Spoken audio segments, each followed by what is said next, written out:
Again, not having regret and always trying, because the worst you can do is fail, and then you just try something else. The major was you had to write this 300-page capstone paper at the end of your senior year, and I was like, nope. Yeah, exactly. You don't really buy a business, I don't think, in 2 weeks, but I guess we did. Don't know anybody, 1,200 miles away.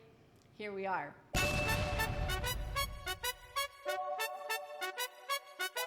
What's up, guys? Lift and Love. Lift and Love here with. Where did you pull this question from? Why is that? Lift Love. Crochet. We out. What's up, guys, and welcome back to the Lifting Love podcast. You are awesome, and today's episode is brought to you by Lake Hickory Pub Marina, where lake and life meet. Today, we have a very special guest on because she is the other half of Lake Hickory Pub and Marina. That's right. It is the other founder and owner of Lake Hickory. Not founder, but owner of Lake, I guess, of Lake Hickory Pub Marina. It is Megan Kelly. How are you? I'm doing well. Thanks, Lenny. How are you? I'm doing great.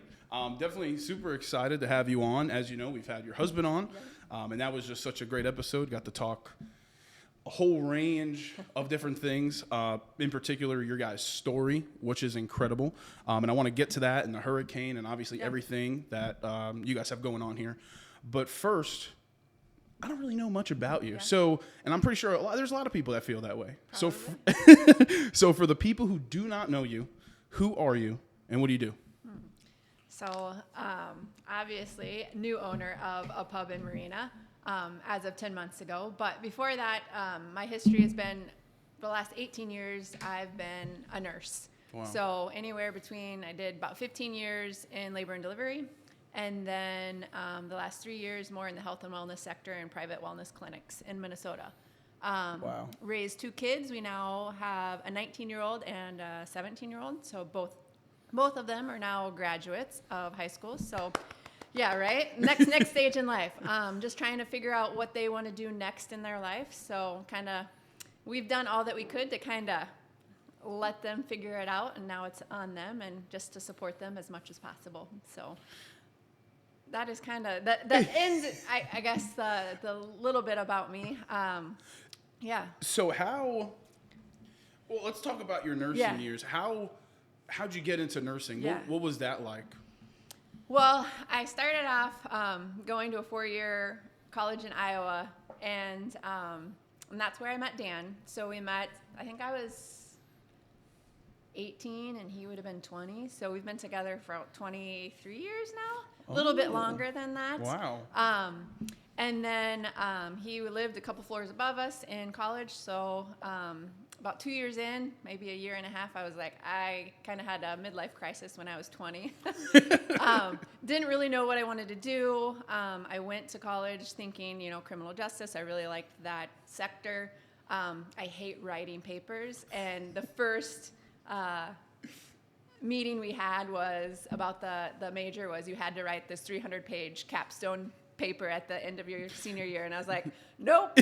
So then that kind of just branched me out on, do I want to be a teacher? Do I want to do this or this? But ended up moving back home, did a year or so of respiratory therapy in kind of that health sector field. Yeah. It was a little tedious for me doing the same thing over and over again. I learned a lot. But then Dan graduated from college. He moved to Minnesota, and then I followed him to Minnesota. Got a year residency and decided to go back to school. So that's when I started back to school for nursing. So I worked full-time at a mortgage company and then went to school. They were gracious enough to allow me to go to school in between working and the day. So I would start at work at like 6, then I'd have clinicals or class, then I'd go back to work. And so that was about the two-year program. And then my last year, we got pregnant with, in that time frame, we got married, we got pregnant with Caden, had Caden, and then I graduated from nursing school right before I had Caden. That seems like such a whirlwind. That 2-year period. When you think about it, yeah, it is kind of, you think about it and it's like, how did I do that? But I guess you just forget all those things that you did. And, but yeah, so we did that. and then kind of moved between two homes again. We've lived in Minnesota, gosh, for like, that started kind of a 20-year journey of living in Minnesota. And then 2 years later, along came Addison. I'd been working med-surg, and then a year labor and delivery before Addison was born. So this is for me just such a relevant question because I'm sure. about to be a parent. Yeah. How much did being a parent like change your life, or not maybe even your life, because obviously it changes your life, but like your perspective on life and like your priorities? Everybody's so different with parenting, especially being a labor and delivery nurse. You could see, it always seems the more anxious parents are, the kids tend to be more anxious, or the baby's a little bit more heightened as far as they cry a little bit more or whatever. Dan and I are both pretty laid back people, so I think that probably helped in raising kids or having kids, because they just kind of came along and you just did it. You never knew, and you don't know still as you parent. You don't know. There's not a rule book. There's not a guidebook. There's like, well, what if they cry about this? What do you do? So you just kind of learned along the way, especially going into the second pregnancy or in the second delivery, though. I knew more about what I was getting into and the labor process. So that changed it a little bit, because Caden had no idea. It's like, oh, we'll just do this. But we'll figure it out. With Addison, it's like being in labor and delivery for a year and a half and then having her was like, okay, you knew what could happen. You knew all of the risks and stuff, but it all went good, and she came along and just completed our family. So that's so awesome. And so being a nurse, what was that like? I mean, because obviously that 2-year process of working your absolute, you were grinding. Like that was the absolute hustle. Working during the day, school at night, all this stuff. When you actually became a nurse, like how fulfilling was it? Like how much did you love doing that? Well, it's a career that, it's one that pays really well, and you don't necessarily have to work full time if you don't want to, and pays really well. So going into having kids, it was a natural transition to nursing, because we didn't necessarily, like, I worked evenings where Dan would come home with the kids, so we didn't have to pay for daycare. So that was nice for the first couple years when you had daycare.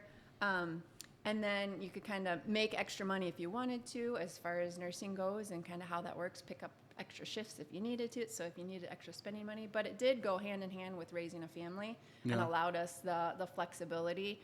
And then Dan would do his kind of, when I had to work weekends, because at that time I think I was working like every other weekend. That's not bad. So Friday, Saturday, Sunday, he had the kids for 8 to 12 hours. So they would make trips to the zoo. They would make trips to the mall, just things to keep them busy as kids. But he's a good dad, and he's been a good dad. So he has a lot of energy. So the kids, unfortunately, have a lot of energy as well. So they both kind of went hand in hand. So I think the kids, looking back, and kind of Dan, and as we did the nursing, his things that he loved to cook, or the kids remember him cooking, he's really good at mac and cheese. And he was really good at nacho mamas. Oh. So nachos are really like chips and cheese in a microwave. That was his specialty. So they laugh about that now, because he's not the best cook. I kind of fault myself probably for that, and not his mom, but I think he's been catered to, so he never really has had to learn how to cook. So it's just been that way ever since we've been together. So that's so funny. And how long were you a nurse again? So I still have my license. So I've been a nurse for 19 years now, because Caden's 19, so it'll be 20 in June. So wow. Mm-hmm. So looking back now, we're gonna jump into this venture here in a second. Do you have, if you could go back, would you do anything different about in the nursing field? I probably would get my 4-year sooner than I did, because you know how I said I didn't like writing papers? I knew my 4-year would be all about writing papers, so it took me about 10 years. Wow. Just with a 2-year degree. And in Minnesota at that time, they would hire 2 years. I think it's changed a little bit. The landscape's changed a little bit. But I do have my bachelor's of nursing now, but it took me about 10 years to go back. But once I went back, I was like, why didn't I do this sooner? Because it was not terrible, and it was easy to do. And again, working at the same time of going back to school, it was all online at that time, because usually the first 2 years is that hands-on, you learn all the skills, and then on-the-job experience. So that was probably one thing I wish I would have gone back and been like, I should have just gone right away. But that time in our life, like I said, we had Caden, and it just wasn't, 10 years Feasible, later. yeah. 10 years later, he was old enough. They could figure out they needed to cook something on their own. They were 10, so you could figure that out. But so that was probably one thing. As far as addressing what I felt like, it was an accomplishment. And like I said, that 2 years was like, not that you were exhausted because you didn't have kids, but you were working, then you were going to school and studying as a nurse. You had to complete all these requirements and things and get passing scores to continue on the nursing. And then that final thing was that NCLEX, or the national exam. If you don't pass that, you don't get your license. So it's kind of like a lot of other careers where it's that, did everything you do up to that point lead you, and can you be a nurse after this? And then just landing a job. So I love taking care of people. I love serving people. So it kind of leads us to, in a sense, of what we're doing now. Yeah. But I'm sure we'll address that in a little bit. But so that is kind of it in a nutshell. So this complete 180 in life. Right. So you have, Dan talked about it. You guys were very stable, and the word he kept using was comfortable. You guys were comfortable. That we were. And he had this dream. He had this idea of running his own business one day and making it a family thing. When he first presented the idea to you, I don't know if you guys were sitting at a dining room table and he was like, hey, or if it was just in a car ride on just a regular day being like, hey, I have this random thought. When he brought that idea of running a business to you, what was your initial reaction? It was a dream. So, because Dan is an outside of the box thinker. He has always been a thinker, and he always has ideas. So me being kind of more of the calm one, sometimes, I let him dream, and a lot of times they don't come to fruition, or they're just dreams, Yeah. I'm like, sure, whatever. And him thinking, like, and I think he addressed this too in his podcast, was, we really were looking like 2 years from now, because again, we had a senior in high school. We had one that would be graduating the following year. So he was thinking more like, what can we do when they're gone, they're doing their own thing. They don't need us like all the time. So what can we do?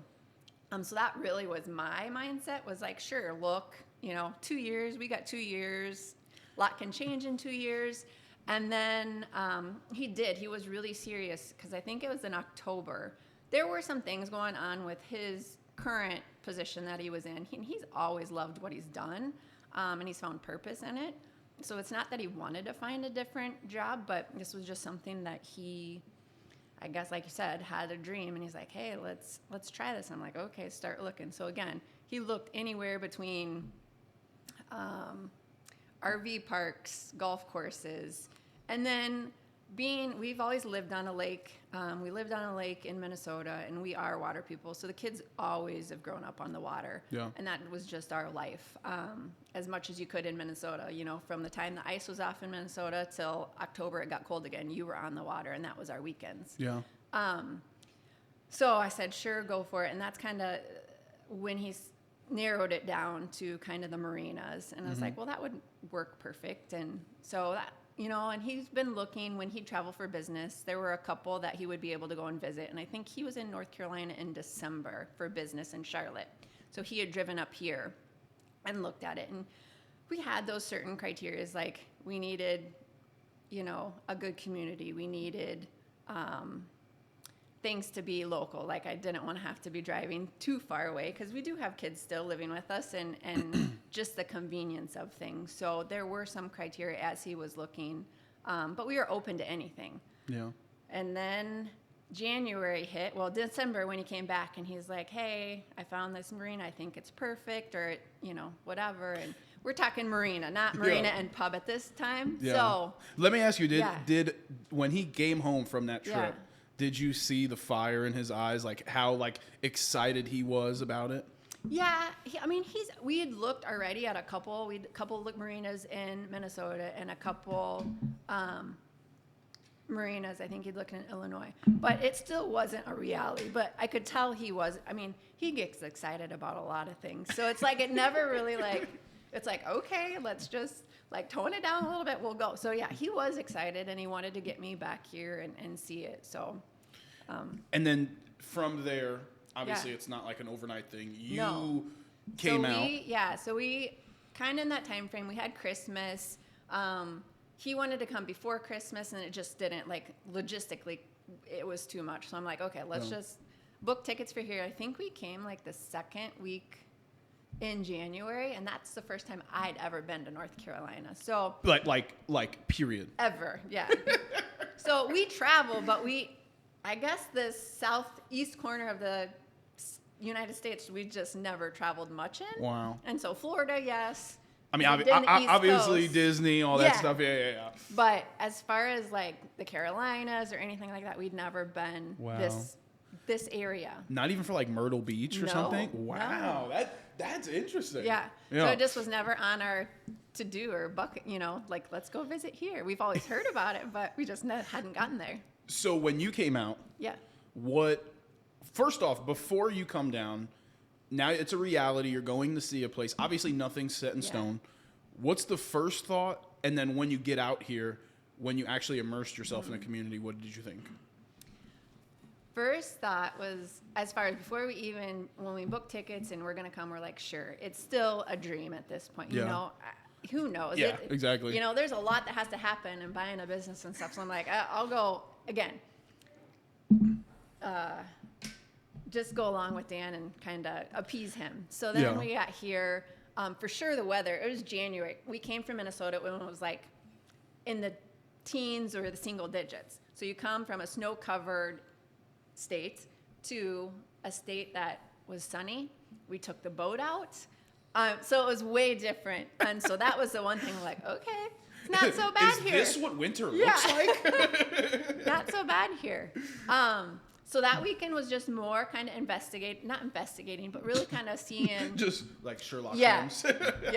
Seeing kind of like, okay, what is the community like? What, is the area like? Yeah. And then meeting the prior owners, just having a conversation with them as far as what they've gone through, what they're going through and why they're selling, kind of get that information from them before we moved any further. Yeah. But again, still a dream at this point. Still not like, I'm not serious. You're just along for the ride. No. Dan's serious. I'm not serious. So I'm serious to entertain the idea. Yeah. But in your head, this is not going to happen. No. We had just finished a remodel on our house that we've been in for 13 years. Our kids are so this is not like, again, just appeasing Dan, but like, we can look. But not serious. So you sit down with the owners, the previous owners. What was that conversation like?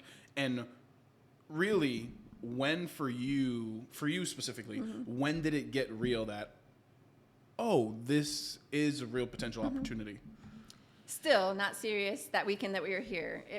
Sitting down with the owners, very similar background. She was a nurse. He was in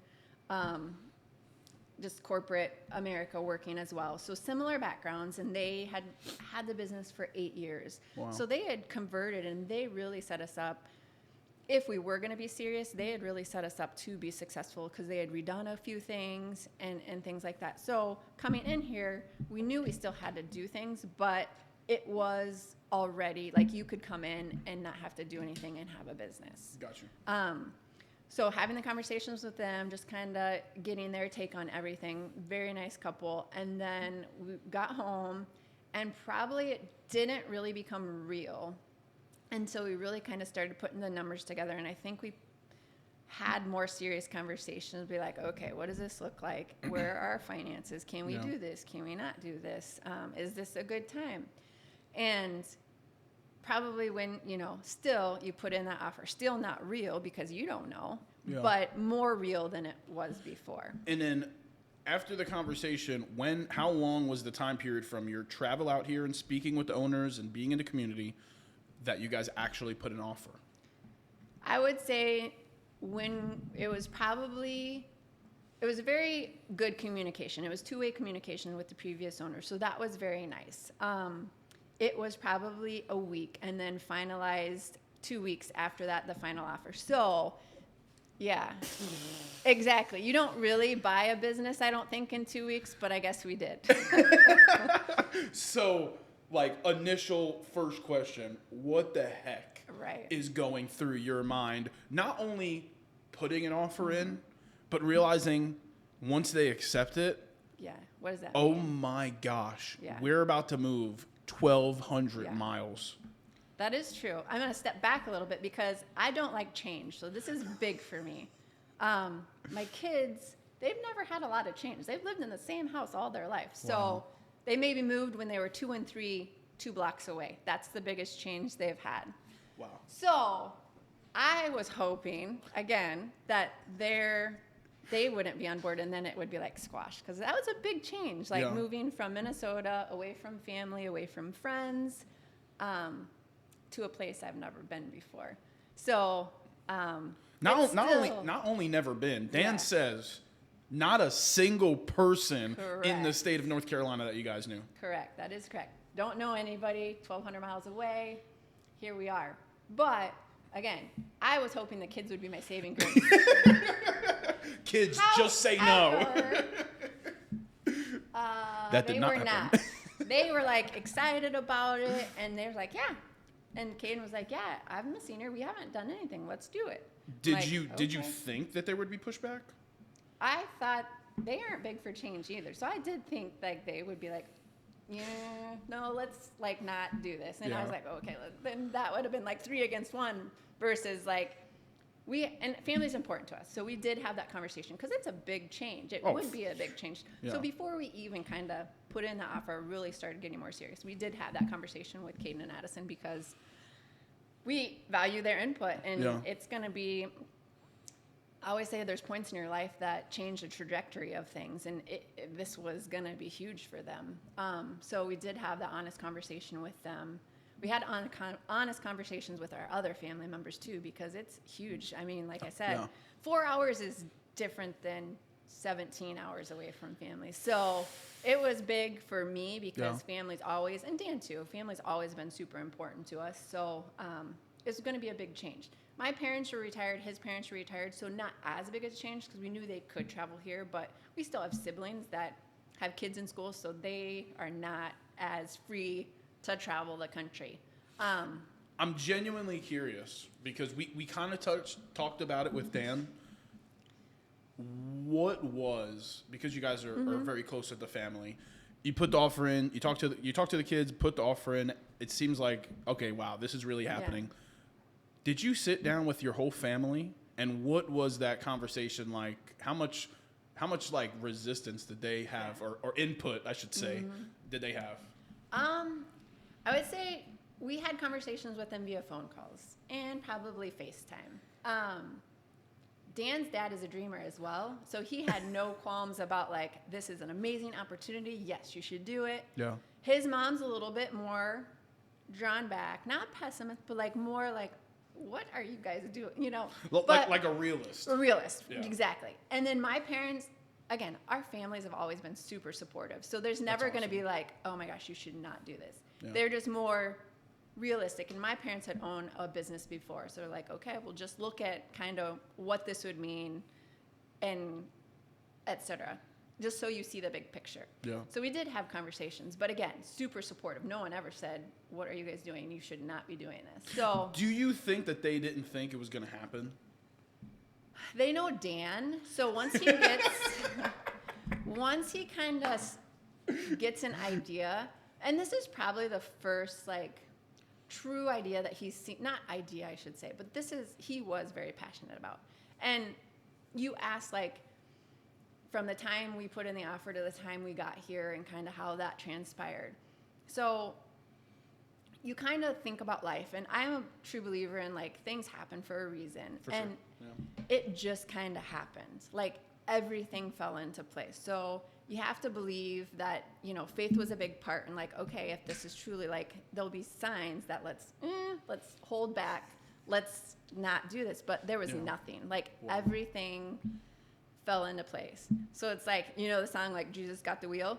You just have to give it up because like that is what it is. So that kind of all happened within So mid-January, we made the offer. March 4th, we were in the state of North Carolina as owners of a business. And I mean, that's not a lot of time to process a lot of things.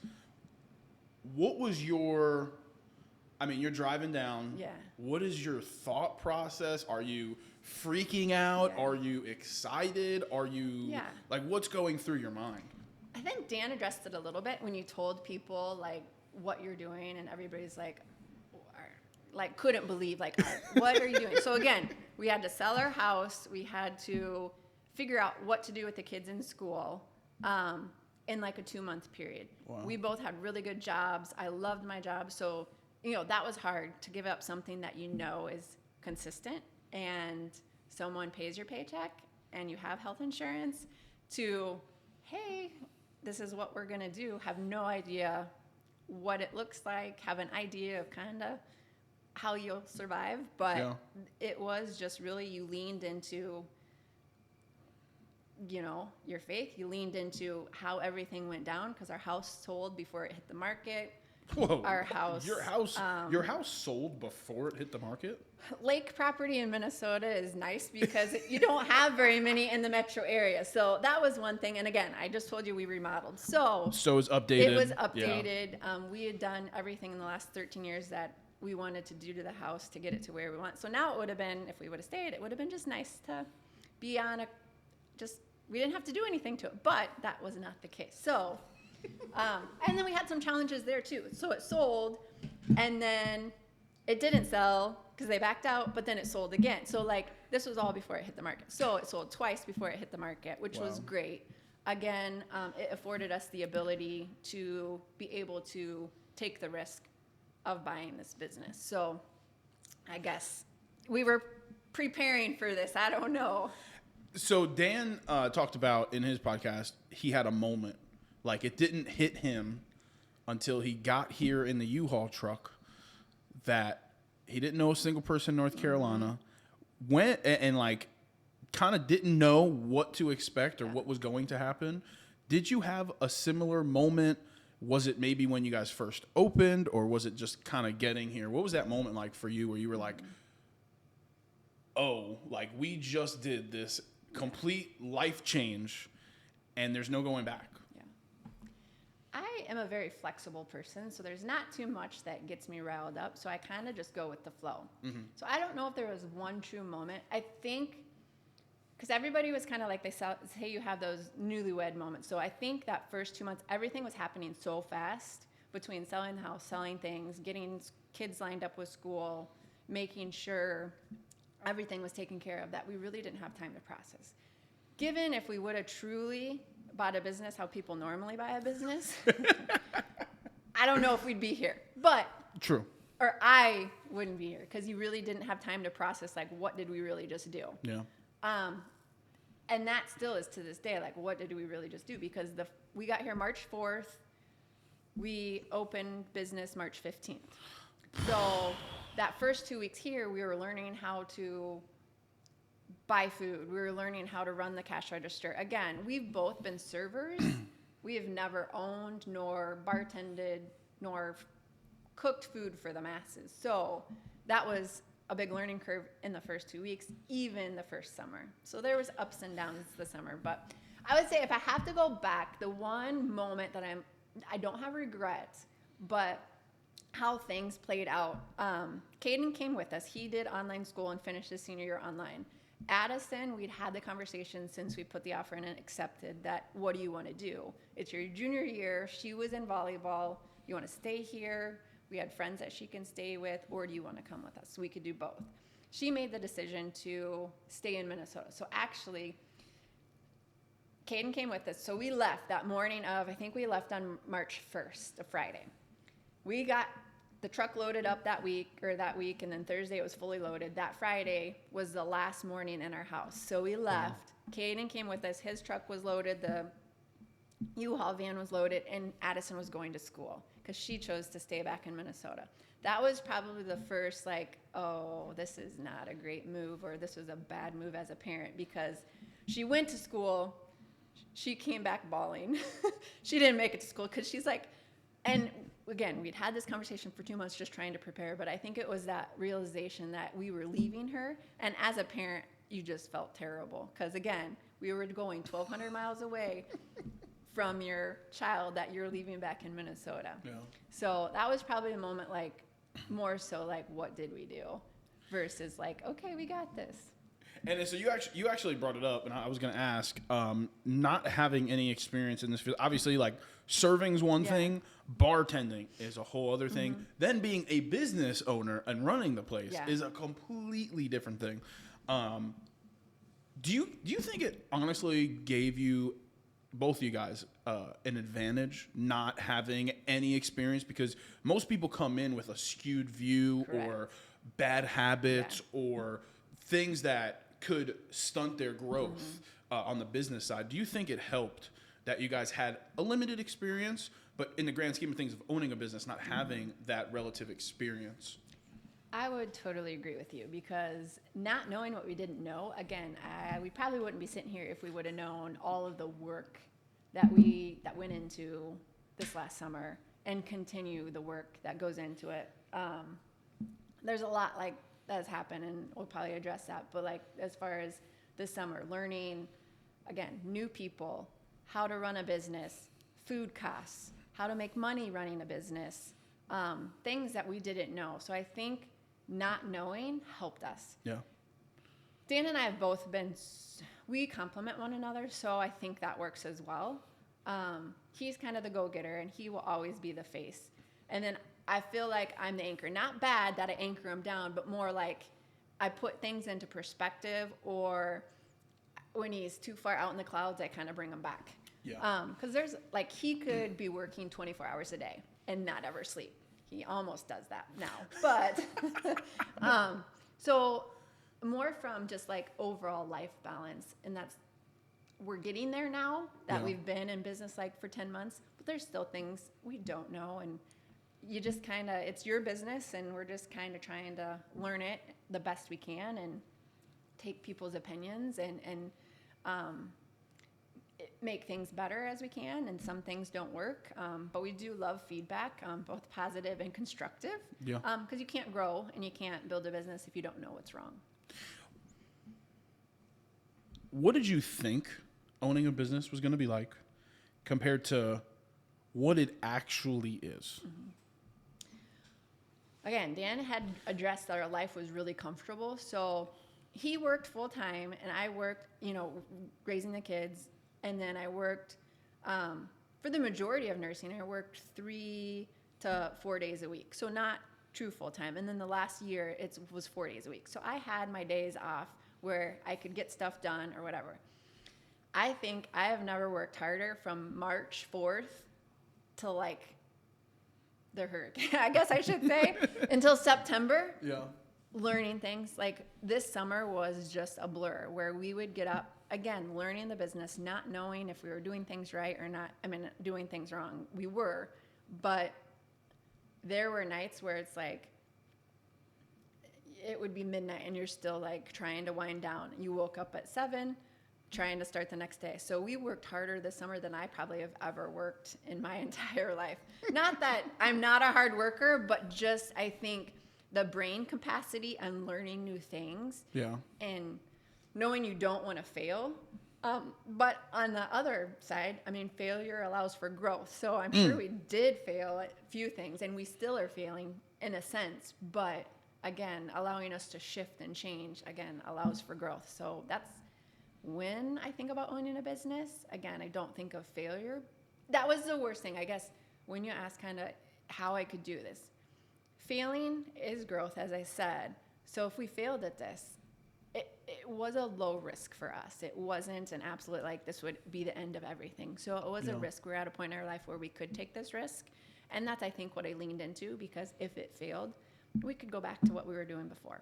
Yeah, and I think you guys had an opportunity that not a lot of people do in the entrepreneurial space. It's like most people kind of, there's an expression. It's like, if you're going to do something, you might as well go all in. Right. But the problem is, and I learned this recently, is that when you go all in, it's great. But when you don't have either an income or a backup, something to fall back on, it's hard to really go all in, because all you're thinking about is, if this fails, or you put a timeline on it. If it doesn't work in 3, 6 months, 12 months, whatever.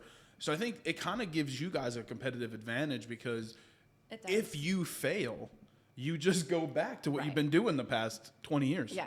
And we have been, I mean, and that's the one thing. We have been super blessed. So we were given the opportunity, or we could take this risk and the opportunity to do this. I don't know what the future is going to hold. Who knows? But and I've always had the motto where it's like I've always been along for the journey. Yeah. And being with Dan, that's no different, but that's what our life's been. It's been a journey. It's been good. It's been bad.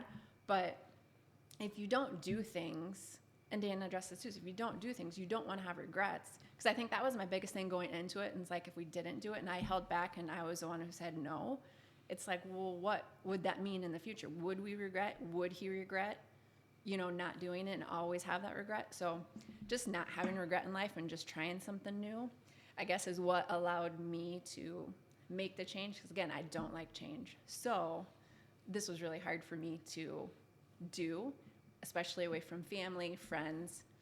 It helped that the kids came with us, because that would have been another But it's been a transition, and it's still being a transition, to be fully transparent with you, because it's hard.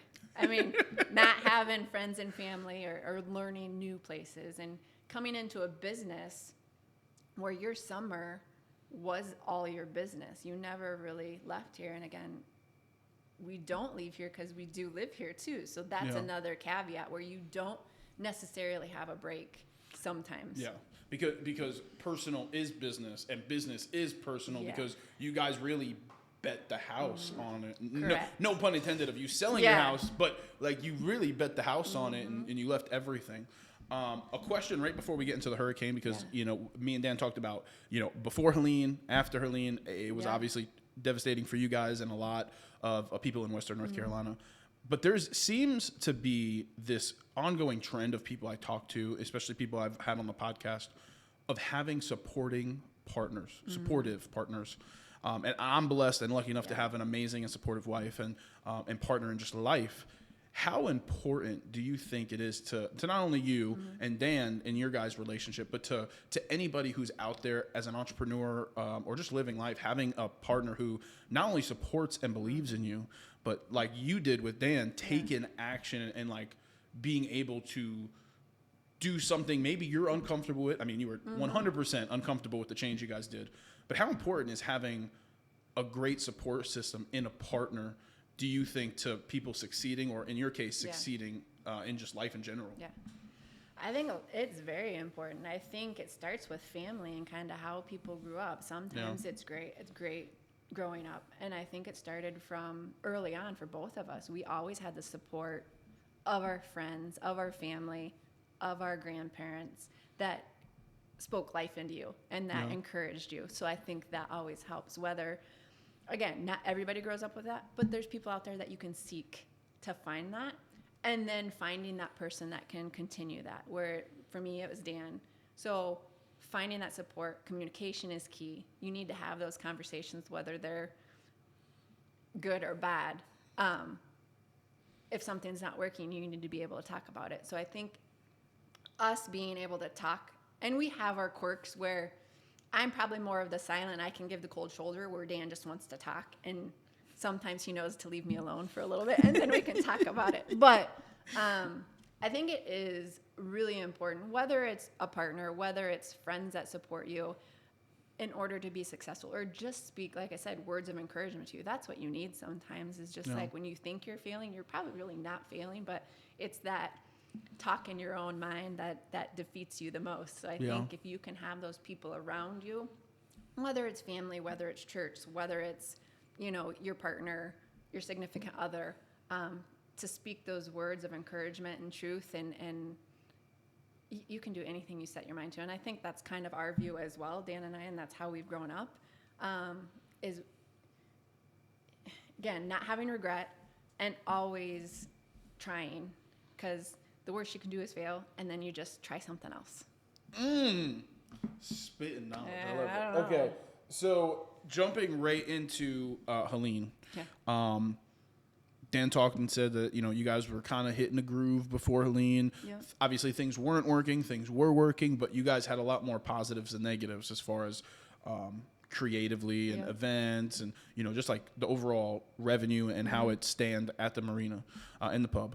But before Helene, in your opinion, what do you think was working? And what do you think wasn't working? Yeah, I think, again, moving to North Carolina, not knowing anybody, the community was really receptive to us. And we met several neighbors around the pub here and some regulars that were regulars before we bought on. And buying someplace new when they had regulars, you never knew how people would respond to you.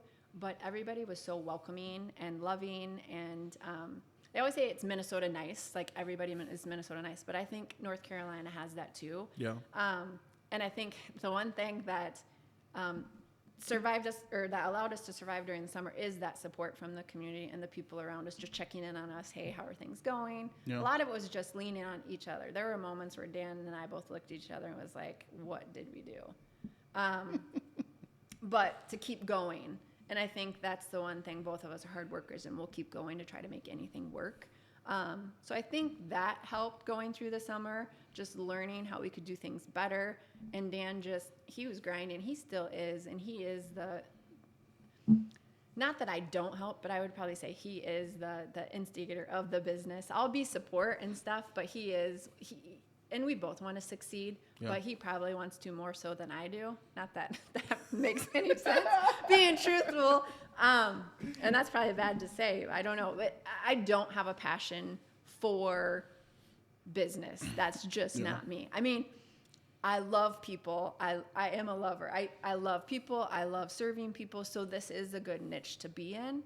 But he feeds off, like he could be down here talking to everybody 24 hours a day. Whereas I am an extrovert, but an introvert as well. So I do need that time away just to refill my cup in order to provide great service to others. So that's why you may not see me always down here. Dan, you'll always see down here. So you never had any entrepreneurial like ideas, even like in the nursing field, of maybe doing like, courses and teaching people, or like, was it ever like a thing where you maybe were like, I could try this business thing? Or was this really kind of just getting thrown into it, the realization of, well, whether I like it or not, this is happening? I think the idea of owning a business was good. Me wanting to run a business, I've never had. I am a leader, but not in that sense. I can lead as somebody else's, I'm a good teacher in nursing. I did teach classes. I did do that. But as far as a leader and wanting to own my own business, I never had the entrepreneurial mind. But here we are. And now you're doing it. Now we're doing it. So, Hurricane Helene. Yeah. Obviously, extremely devastating for a lot of places. Sure. Places I didn't even know. Apparently, Tennessee and Virginia also had a lot of damage. Mm-hmm. But Western North Carolina really took a huge hit, especially the Asheville area. Places that didn't have flood insurance, places that were just like literally told it'll never flood, it could never get this bad, and then all of it happened, and it literally wiped away towns. For you guys, it was also devastating. You guys lost all your docks. Right. I believe there were some other roof issues. Yeah.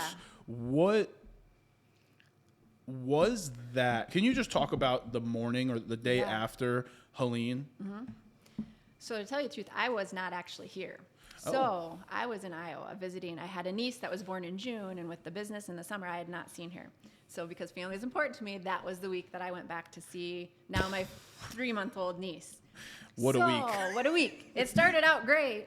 And then Thursday, we kind of watched it throughout the week and the newscasts and the trajectory of where it was going. And everybody, again, you don't see inland hurricanes usually. And everybody's like, oh, it'll peter out, whatever. And then I think it got to be a little bit more real Thursday night. And then rain just kind of came. And then Friday morning, we still had that conversation of should we open the pub? Because we had power. Everything was fine just besides the rain. And then by, I think, I was on Facebook. So I saw everything live on Facebook. So the first thing I saw was about noon or about 1 when a 2-story boathouse was coming under 321, and I could totally see where it was coming. And then I had called Dan thinking like, you've got to watch out for this, thinking I'm real time on Facebook. You know what I mean? And then he's like, yeah, I got to go. And I did not know anything. So then I didn't talk to him for a couple hours. And then it was like, oh yeah, that was bad. So then that's kind of when everything started happening to the docks and everything like that. And then I was scheduled to fly back here Saturday. So I did. No problems with flights getting back here. So I flew back here and then was here on Saturday and then kind of saw the true devastation of everything. And I mean, and during that week, it was like you could either laugh, you could cry. I mean, you just had to go with it. There were so many emotions, not only for us as business owners and what we lost, but just the horrific damage to everybody around the area. And again, being new here, we didn't know the area, but just seeing the damage in Chimney Rock, seeing the damage in Swannanoa, up in the mountains, just to feel that. And again, I am a nurse, so I feel a lot. And so not to put light on our situation, it was really hard when we just lost stuff, whereas people lost people lost their houses. So that was kind of the contraindication for us, or for me, because it's like you feel for those people. Yeah. But again, this is what we have. This is all we have. Yeah. To lose over half of the business and revenue of the business that got swept away. Was there, so I know Dan said that he never really lost hope, or was never really like, this is something that's going to, like, he was all very much, and I think that's his personality. He's very much of a positive person. And even when bad stuff happens, and I'm very much the same way, so I can say it, but like when bad stuff happens, you have to try to find the positivity in it, because life can really become very negative. So in that instance, did you have any reservations as to, okay, maybe this is a sign that we go back and we go back to the life that we had? Or was it kind of that same mindset where it was like, let's just dig in and really see what we can do?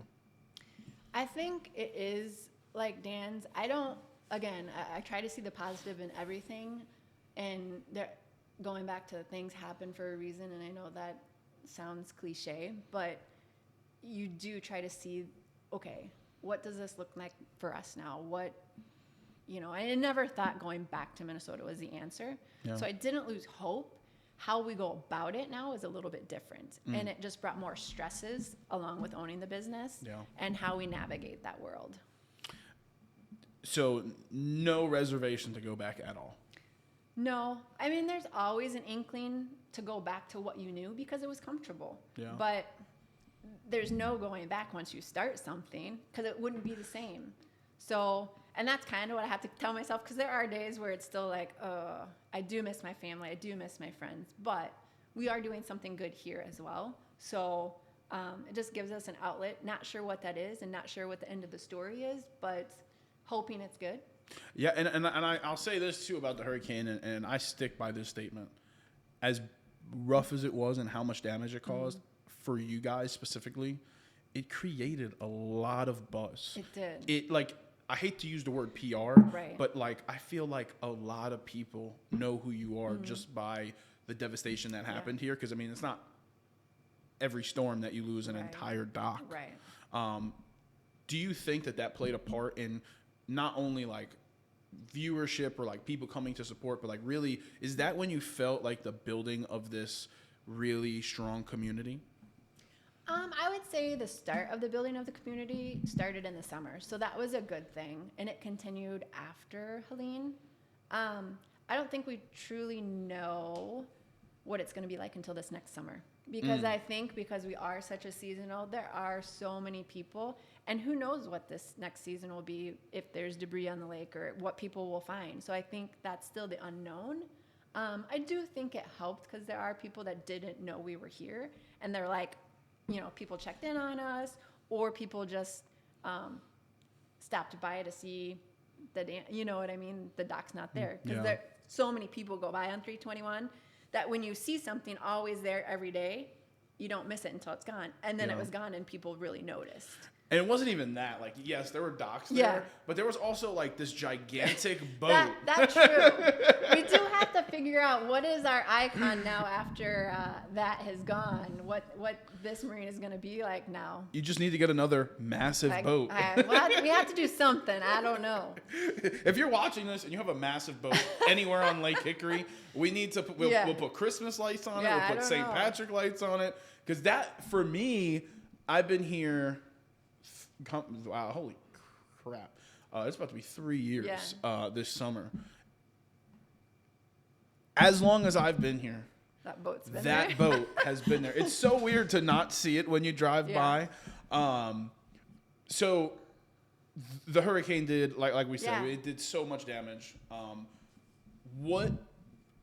So that day happens, you get back, you see all the devastation. Obviously, it automatically starts the process of, okay, what's the game plan? Right. And obviously, you guys are rebuilding the docks. There's a lot of other stuff that you're doing. What are you guys currently doing to prepare for the next season coming up? That's a good question. We're always working on something, Lenny. I think the biggest thing is building the docks, rebuilding the docks.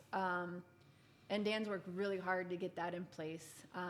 And so we're hoping, like I said, to get that in place by May 1st, if not before. So that would be our goal. Really honing in on what the people want as far as in what we are. Because I think we've just kind of been in limbo. We have really 2 good restaurants on the lake, Sandbar and Copper Penny. We're kind of that chameleon where we're not really a restaurant. We serve food, but not to the full scale, and I don't think people understand. So really trying to get out what we are, what we're going to do. We're always going to have good drinks. We're always going to have something to eat, and kind of seeing what that is. Do we scale down the menu? Do we keep the menu the same? So I think that in the next couple months is really kind of going to be our focus, as well as, like, the hurricane set us back a little bit. I'd love to change the look of things. You know, I'm more about, like, let's make this our own because this is our business. Yeah. Not change it completely and not change because our goal is really anybody and everybody, we want to welcome them as family. That's our goal here. And that's why we did this, is anybody that walks through those doors, we want them to feel like they're part of our family.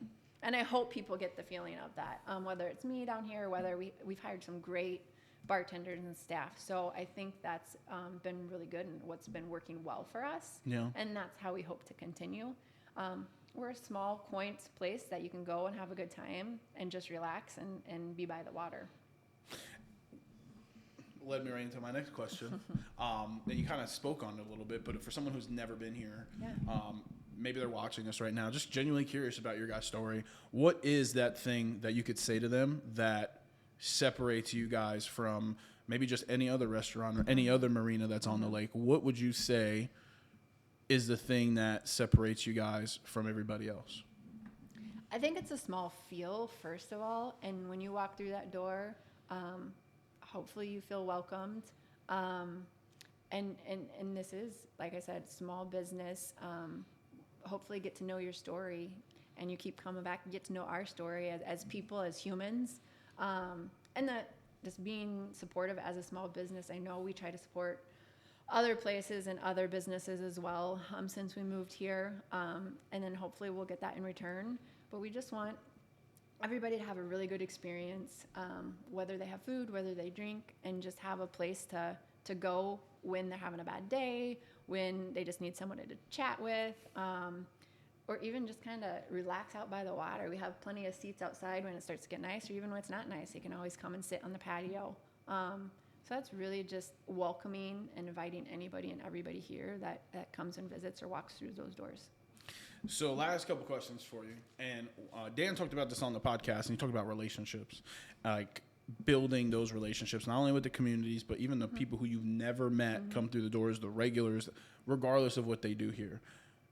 And hearing both of you guys speak and interviewing both of you, how powerful the relationships of family and friends have been for you guys. Do you kind of think it gave you a bit of an insight? And obviously you're a nurse and he's in sales, so you kind of have to learn human behavior and you know, their triggers and all these different things that go into the psychology of human beings. But do you think that in both of your fields and the experience you had speaking with people like with you in difficult times, in him with, the sales and marketing side of things. Do you think that gave you any insight on how to build those relationships much quicker than you would if, let's say, you didn't come from a field like that? I think it did to a certain extent. Obviously, my view has always been on life, and I think it goes back to how you're raised too, because I view always on life and how I was raised and how Dan was raised. You never know anybody's story. You never want to judge. So anybody that walks through their door is important. No. Same thing. I mean, nursing, anybody that you're taking care of, they're your number one concern for the day, or the baby's the number one concern for the day. So that is how we both have always lived, because you want everybody to feel welcomed. You want everybody to feel loved. It's perfect to partner with you too, because it is. We just want to lift love up everywhere, and you want to love on everybody, because you never know when you're going to need that in return. For sure. The little yeah, right. In my dreams, I was thinking about that. I was like, okay, I need a punchline here. Yeah. So by the time this podcast comes out, it will have been it'd be close to, if not at the actual year that year mark that you guys came down. Thinking of everything that has happened, would you go back? Not go back and like not do this at all. Yeah. Would you go back and change anything from the minute you got here to right now? Oh, I would say yes, but I think that would change the story. That would change what we didn't know, and I think that was good, because I think if we would have known what we were getting into, I would not have said, yep, let's go do this, because it's scary. It's still scary not knowing, are we doing things right?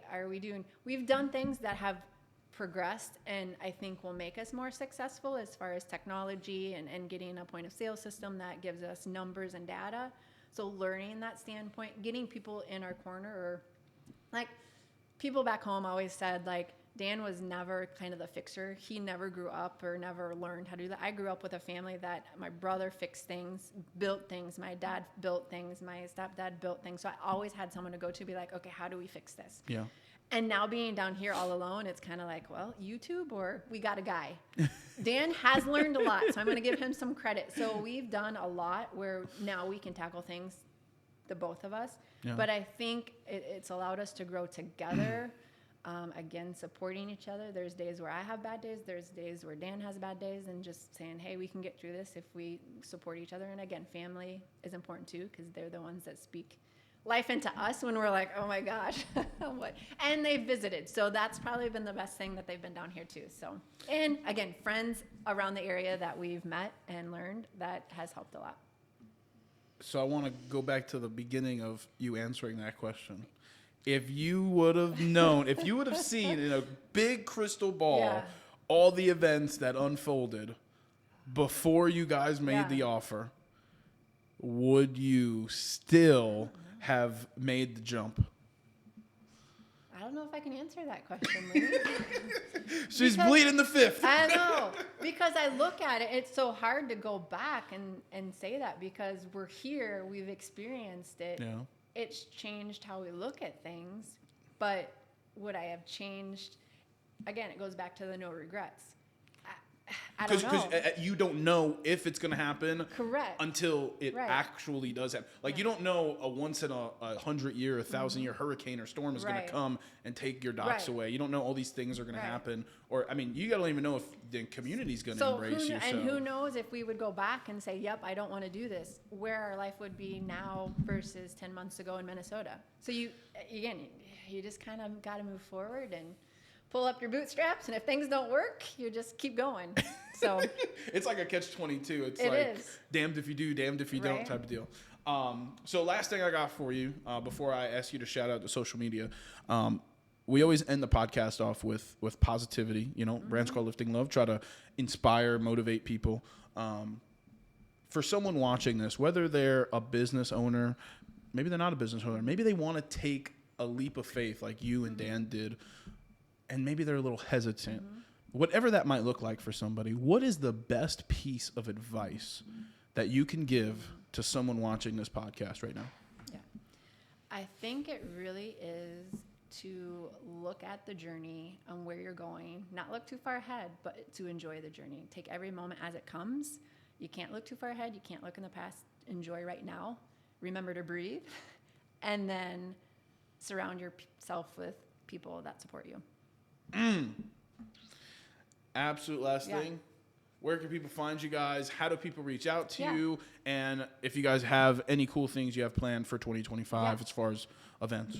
Yeah, well, events can be found on our website, www.lakehickorypubandmarina.com.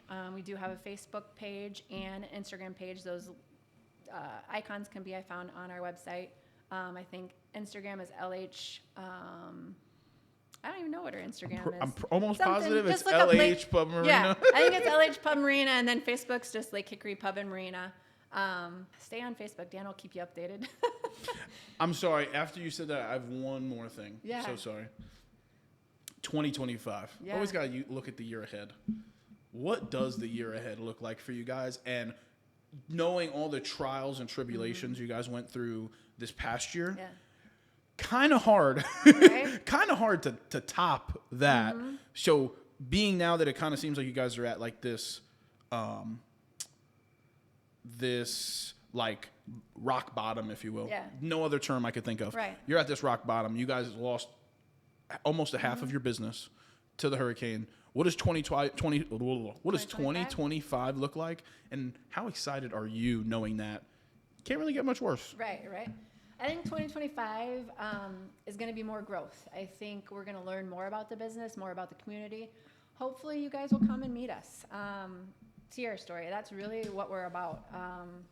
I know we kind of got a little bit of pushback coming from outside, people not really knowing us. So hopefully that they see us, they'll know what kind of people we are. So that's really our goal is we're just normal people trying to run a business, making a living with our kids, and hopefully we meet more people. Hopefully brand new docks are here, so we'll get that running and just continue to evolve as we get feedback and learn more about how we should run the business. An ever-evolving, I guess, day-to-day operation. Boom. And there you have it. That was Megan Kelly here on the Lifting Love podcast. Again, the owner, one of the owners, co-owner of Lake Hickory Pub Marina, where lake and life meet. Shout out to you guys. Thank you so much. First off, I appreciate it. For the space, the partnership that we've been able to have, and I'm just so excited to see the growth, not only for next year, but the many years to come that you guys are out here. Me too, and shout out to your wife, and congrats on soon-to-be babies. So but it's crazy. It's crazy by the time this comes out. I will be a dad. That's crazy to think about. Crazy. It's this weekend. But shout out to Lake Hickory Pub Marina one time. If you haven't, make sure you go there, support them, follow them on social media, check out their website. But this was another Lifting Love podcast. And until next time, subscribe wherever you get your podcast. But most importantly, lift love, crush hate. Until next time, we out.